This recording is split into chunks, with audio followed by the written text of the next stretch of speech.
Hello everyone and welcome back to a brand new video, and in today's video I wanted to talk about black blades because this is something we don't really know about, and I feel like we're about to learn about it, so I wanted to get this video out as quickly as possible because yeah, that should be pretty self-explanatory. I wanted to try to get my prediction out of there and maybe I can predict it. But before I get into the video, if you could please hit the like button, subscribe, turn on post notifications, go in that description and hit that Discord link. It will be greatly appreciated. It only takes a few seconds and makes a massive difference. The first mention of a black blade in Wano was chapter 937. Zoro and Gyukumaru are fighting on the bandit bridge. Gyukumaru sees that Zoro has Shusui and comments how Ryuma was a great and undefeated swordsman. Any who dared to challenge him were cut down in an instant. You cannot possibly understand the value of the great Shusui. Then he goes on to say, and the story of the dragon flying over the capital that he slew is but one of Ryuma's many legends as a swordsman.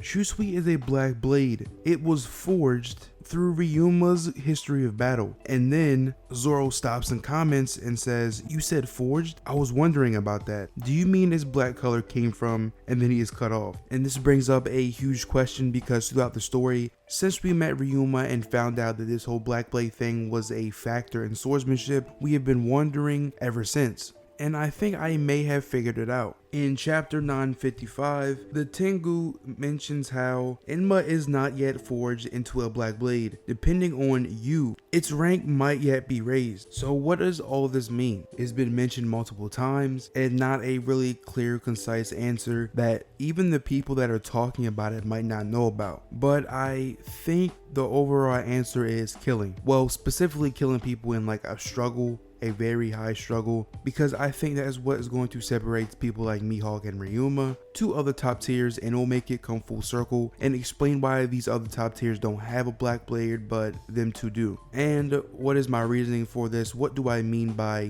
killing someone in a struggle? In chapter 1033, this conversation between Kid Zoro and Kuzubaru is very interesting because Kuzubaru basically says, listen closely, a sword's like a kitchen knife but for murder. They're created to kill people, and a blacksmith hones his craft so that his weapons are better at killing than any other. A sword has its own personality. A swordsman must master it and bend its will. You think a dangerous sword is cursed? No, that's a sign of great quality. When the weak fear a sword and call it cursed, that is a badge of honor. They should be frightening. They're meant to cause people harm. So this is basically confirmation that number one, a sword has its own will. Number two, it tests people, or these great high quality blades seek its owner out and somehow test them. Black blades are forged through great battle, but we know that these other top tiers have great battles all the time, but they don't have a black blade. Strengthened by Dressrosa in chapter 779,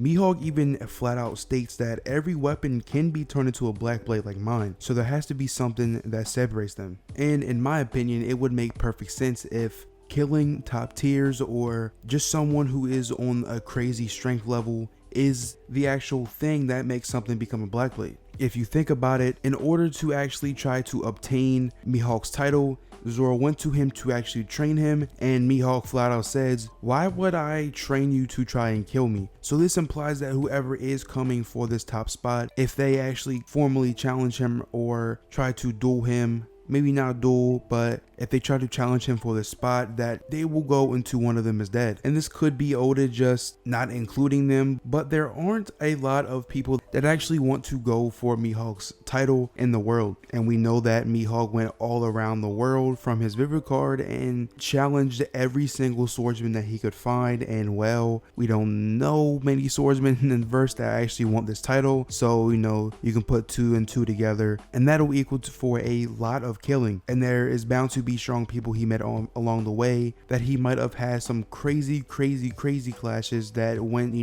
days and days on end and exalted in one of them being killed. And not only this, Ryuma is quite literally renowned for killing people or striking down opponents in one hit and killing a dragon above the flower capital. And I think it is no coincidence that Zoro getting Enma, learning who in mythology is the literal king of hell, when Kaido actually arrived to the live stage, the people there said the aura around them and just the atmosphere that they had brung with them, it felt like hell. And if you look at people like Ace, they tried to strive for great things. They try to make someone the Pirate King, try to be someone great. And you look at in the Marineford, the narrator literally says that Whitebeard says that people will inherit their will. Ace, before he dies, basically says to Luffy that he will finish everything that he couldn't, essentially passing his will down. So it is safe to say that the last user of this sword who tried to kill Kaido had his will passed down, and that is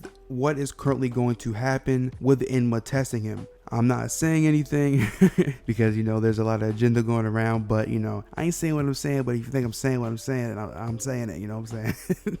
Enma is currently testing him, and we all know that swords pick their user and have a will of his own. So after he conquers his blade and fulfills his purpose, which could also tie into the whole Enma splitting hell apart thing, because even when Enma was introduced, it was introduced as like the blade that can split hell apart. It's all kind of coming full circle. It's looking to me that killing someone in an extreme diff battle or a very tough situation, not just fodder or anything, is going to result in a blade becoming a black blade. And I don't think the actual action of it may be the only thing that, you know, is a factor in it. I think this whole Haki thing that Zoro is currently figuring out right now, some say he will have it mastered, and some people by the last chapter are saying, okay, hold up, he said it was going to kill him soon, so he may not have it fully mastered yet. I very well think that could also tie into it. And after Thriller Bark, right after he got his sword and he wanted to test it out, he said that a common trait in Black Blades is that it is very tough, and we all know it is forged somehow. That has been spoken on about, I think, 2 or 3 times, how a black blade isn't just magically going to appear, it is forged in battle. So if we take both of those points, I think it will kind of make sense that filling it with so much Haki, which would actually come in an extreme diff battle, you wouldn't just use all your Haki for fodder.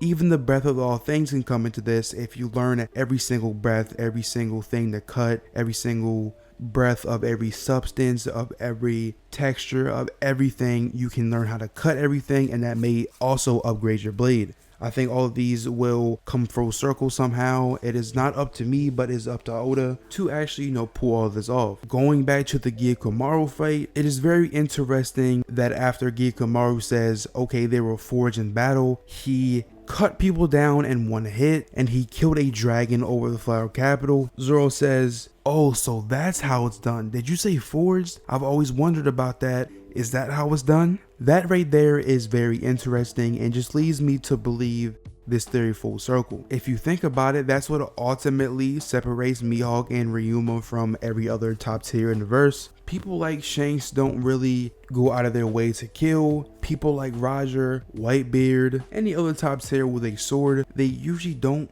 really kill like Mihawk does. Now, we haven't seen it on screen, granted, but assuming Oda is actually telling us the truth and such a small detail is actually correct, then this is definitely what separates them. We even see through Mihawk and Zoro's first encounter that he was literally going to kill him. There wasn't any other thing he was thinking of until Zoro proved himself and showed him something that was in him that actually made Mihawk think he was honorable enough to come challenge his throne again. Yet another hint that killing has something to do with it. I know I kind of rambled, but there simply just isn't enough information for me to like make a script and a concise structure to this video, so I just kind of got on here and was like, all right, I'm gonna just spill every possible thing I could think of on this topic, and I really like this video. And if you did, and I hope you did enjoy this video too, please hit that like button, subscribe, turn on post notifications, go in that description, hit that Discord link, and come and chill. We do all types of things: movies, games, anime, manga, One Piece, of course. So definitely hit that link and come by and chill. And until next time, peace.